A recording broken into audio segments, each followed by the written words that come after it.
Can you speak to a little more detail as far as the type of due diligence you would help a client through, either looking at a alternative investment or a separate account management?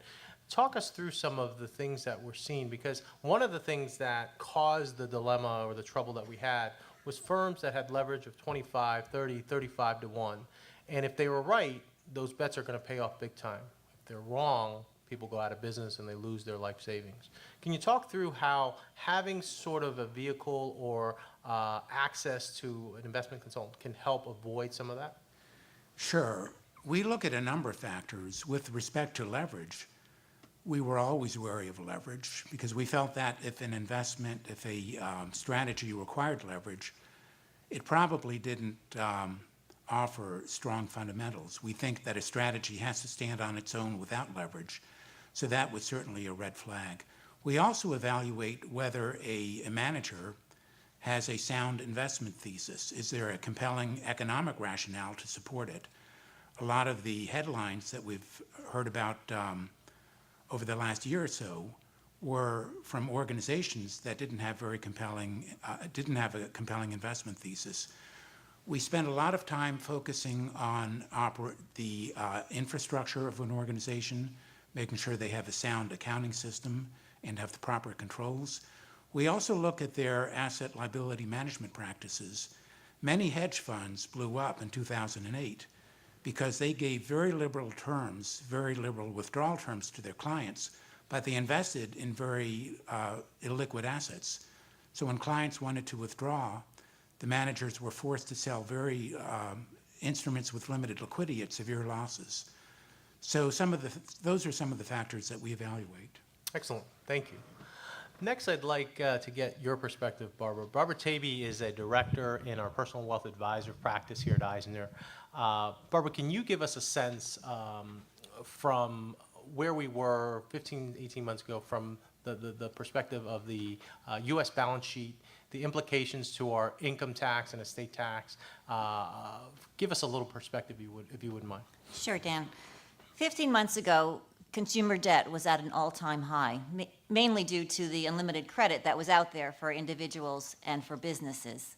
In addition to this, we had a government who felt that every person should own their own home and made the process of obtaining mortgages very simple. If you remember the old no income verification type loans, anyone can pretty much walk into a bank and obtain a mortgage. All you needed was a pulse. And the financial world really acted with very little concern about whether or not this money would be able to be paid back. In addition, we had tax cuts in effect. The current tax law was a scheduled set of decreases in the highest individual rates, decreases in the highest individual rates, along with increases in estate exemptions and decreases in the estate tax rate, all of which were very beneficial for our higher net worth individuals. And we had an artificially inflated real estate market, again due to the unlimited credit that was available to people, because it would allow you to go out and pay more for what you wanted to get. And you would do that because it was easy for you to get that money. So all of this added together really just created an environment where everyone felt they were a little wealthier and in pretty good shape. Right.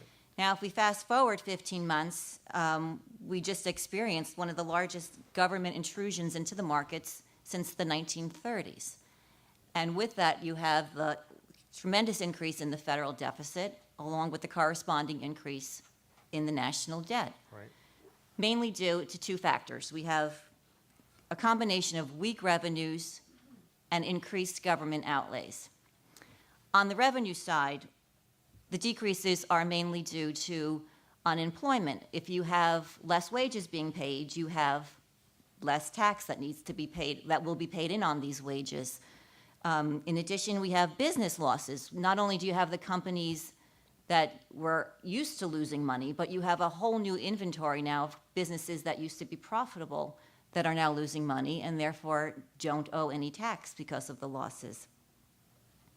But mostly the revenue decreases are due to non-wage income type items, and that's the fact that in 2008 and probably 2009, there'll be very little in capital gains. Interest and dividends are significantly down, and pension income is down. On the other end of that, the national debt has really been boosted because of the federal programs that have been put in place in order to kind of combat the financial, the housing, and the automobile crises that were out there.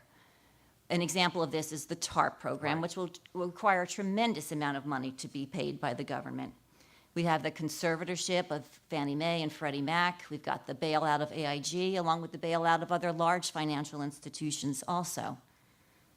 We have additional government expenditures due to unemployment compensation benefits, which they have recently extended, so those are going to continue to need to be paid out. And we also are dealing with an aging population. We saw the first year of baby boomers hit the retirement rolls in 2008, and that is set to continue. An interesting statistic I learned today was that 7,800 Americans or around the world maybe turn 62 every day, which means that while we have 1 in 5 now, one out of 5 is age 62 in 15 years, that's scheduled to be 1 out of every 2 people will be 62. 1 every 3. 1 of 3, I'm sorry, 1 out of every 3. So along with those facts, we know that Social Security, Medicare, Medicaid, all those expenses are going to be a real drain on our government spending. We talked a little bit about the credit markets, and while I think banks are making it a little easier to get money between banks and they're willing to lend amongst each other, they're still not really willing to lend money to businesses and to individuals. And if they do, it's very expensive. And a last note would be that the real estate market bubble has crashed. And so now we're left with people with mortgages in excess of the value of their homes and with unemployment. So a lot of them are unable to pay these mortgages because they're not working. In some of the instances, what may have occurred was they had adjustable arms, rates that have now crept up, and they can't afford making the mortgage payment. Barbara, thank you very much.